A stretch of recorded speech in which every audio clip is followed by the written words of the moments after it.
Hello and welcome to Cannon Coffee Espresso Machines. Today we're showing how to use this Baratza Sette 30 grinder with a Gaggia classic espresso machine. And one common thing to know is that if you have a lot of, if it's a time of year when the air is dry and you have a lot of static electricity, you just dip the spoon in water like this. Don't take a spoonful, that would be bad. Just dip the spoonful of water in here and stir up the beans with your spoon. And that can help get rid of static electricity. It's not a guaranteed fix, but it can often help.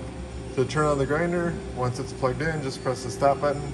I have this one programmed for 8.5 seconds, which gives us about 16 grams of coffee. And then you just press the play button.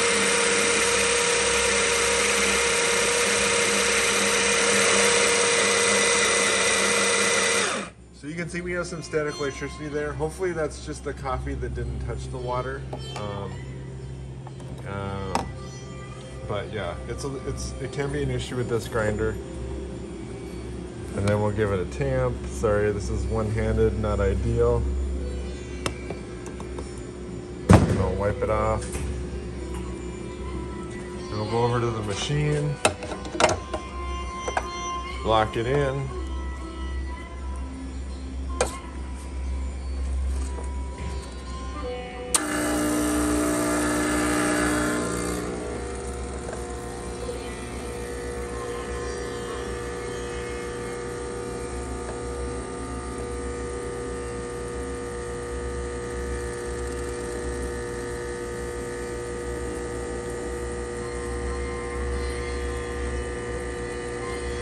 You can see we get a nice shot of espresso. I think it's just a little bit slow, so I'm gonna go, actually it's pretty good. You could maybe go one setting coarser to go a little faster, but you know, you see how we get really nice crema.